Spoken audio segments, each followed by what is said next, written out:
It is now my pleasure to introduce today's keynote speaker. Josh Linkner is the New York Times bestselling author of Disciplined Dreaming, a proven system to drive breakthrough creativity, named one of the top 10 business books of 2011. He is the CEO and managing partner of Detroit Venture Partners. By investing in startups, he and his partners, Magic Johnson and NBA team owner Dan Gilbert, are rebuilding troubled urban areas through entrepreneurial fire. Josh Linkner is the founder, chairman, and former CEO of ePrize, the largest interactive promotion agency in the world. He has advised 74 of the world's top 100 brands on their marketing strategy and has been recognized by President Barack Obama as a champion of change.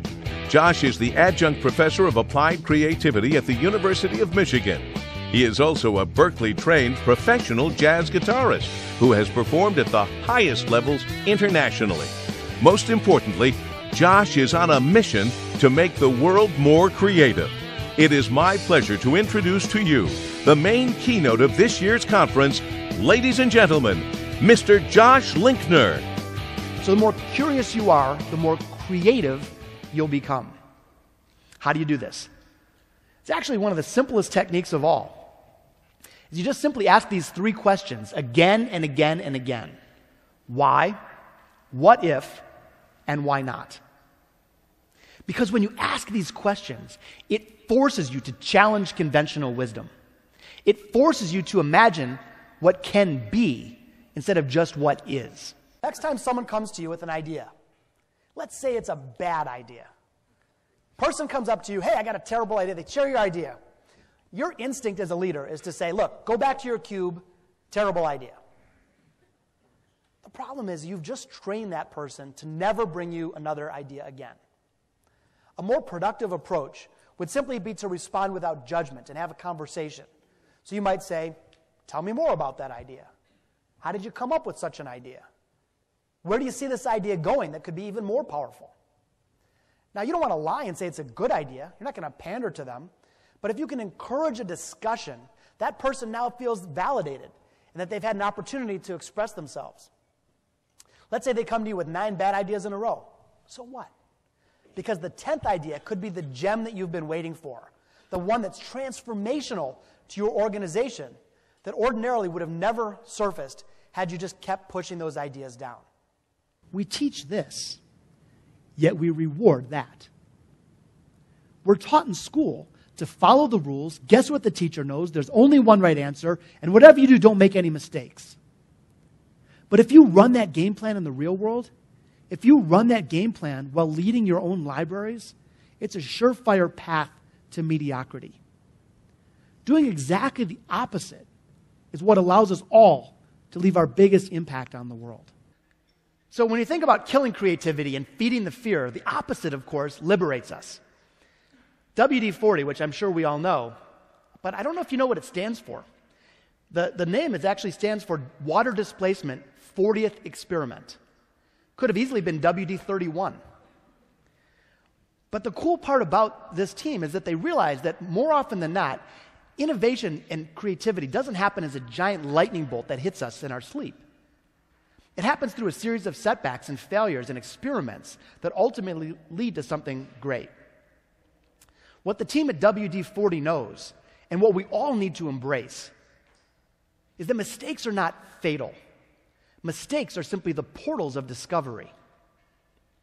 There's an old saying that every bullseye is the result of 100 misses. But why don't we teach our kids that? And why don't we run our companies that way? A couple fun things I'll share with you from the research that I did on the book.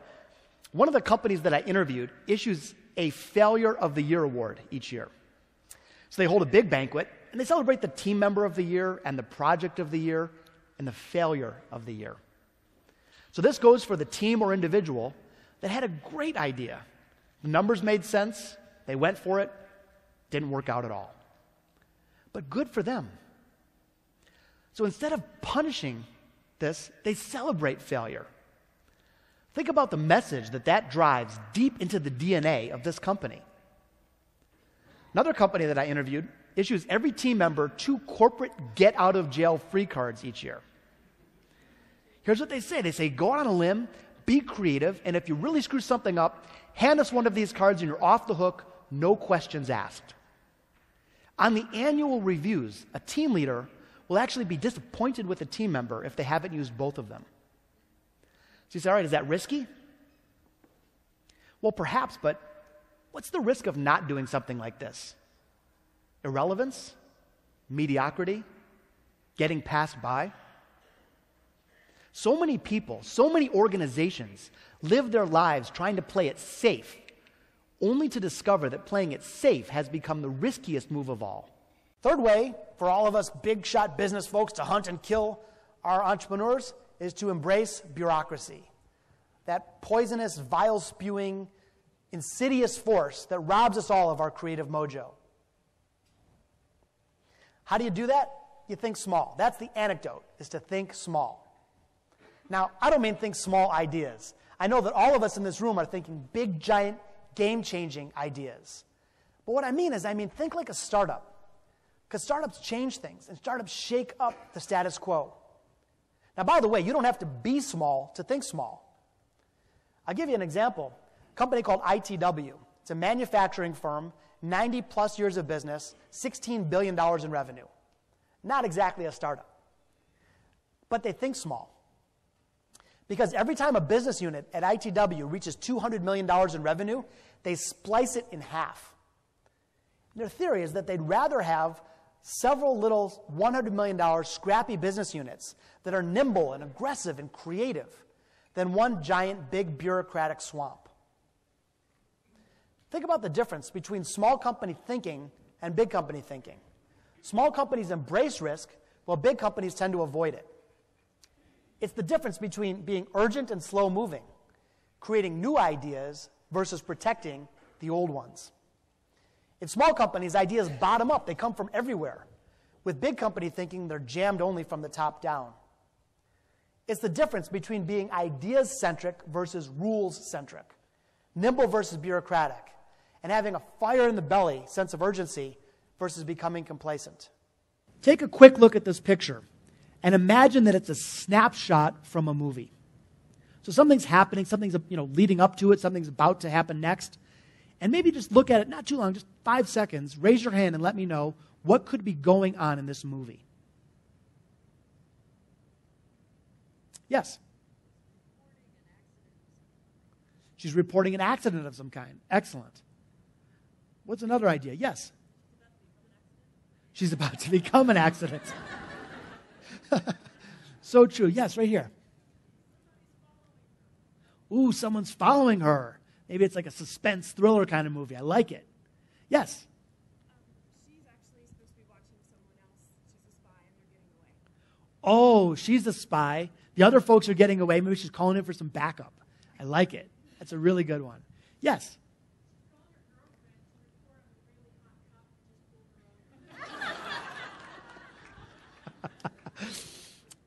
Now we're going somewhere. I'm not sure the rating of this film yet. What's one more? Yes, right in the back.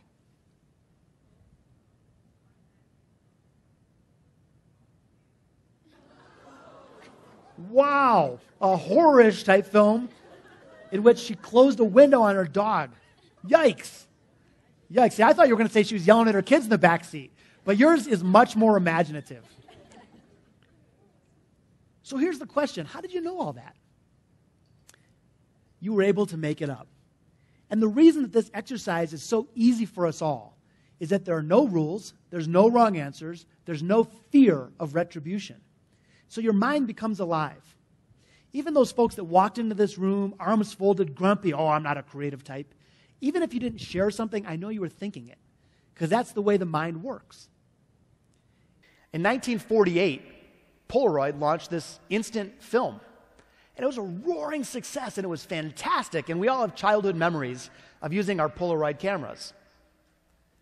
The problem is that while they started and they became on the map through creativity, they ultimately became immersed in protecting the golden goose instead of forging ahead. And they would say things like, well, we can't cannibalize our core business. Of course, we all know they ended up filing for bankruptcy protection, and you can no longer buy Polaroid film. I'd like to challenge you, if you ever hear the word cannibalize, to treat it in a different way.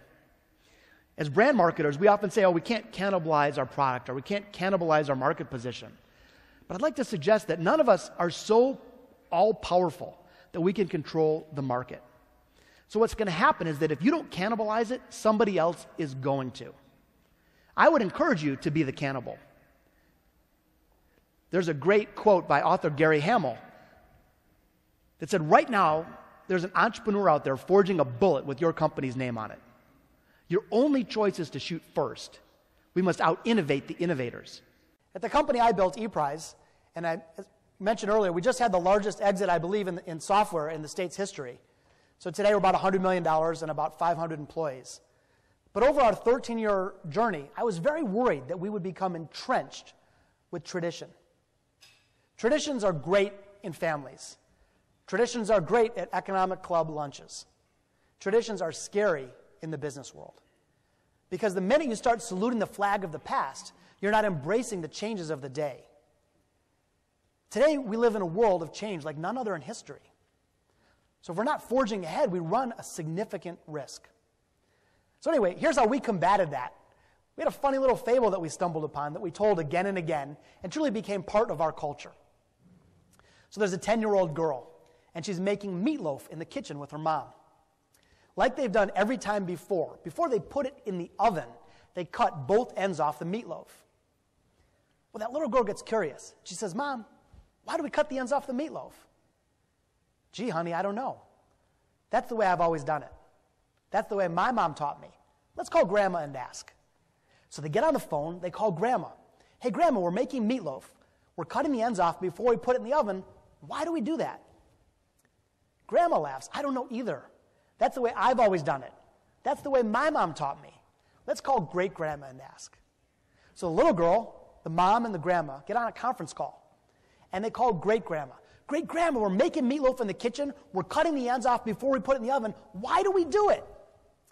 Well, great-grandmother laughs hysterically. She says, I have no idea why you're doing it.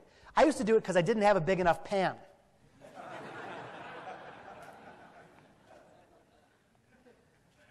So we took that fun little fable and ran with it. And we identified something at our company, at ePrize, called a meatloaf. And a meatloaf was a system or a process or a way of doing business that maybe made all the sense in the world in the past, but today was either irrelevant or there was a better way. It forced us to be obsessed with always finding a better way to how we do our business, big and small. We never became entrenched. If any of you guys say, that's just the way our company works, that's just the way we do it, that's just the way things are done in our industry, those are very scary. Those are fighting words.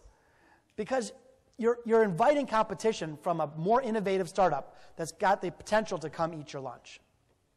Why don't we feel creative? There's a couple big blockers. And if we can understand them, it'll help us conquer them and begin to unleash our own creative capacity. The first one is labeling. For some reason in our society, we attribute job title with levels of creativity. We think musicians are creative and statisticians are not. Meanwhile, there are professional musicians in symphony orchestras, and they play the notes on the page beautifully. They're not creating much of anything, though. They're wonderful technicians, perhaps not all that creative. On the other hand, we've seen how creative accountants can get.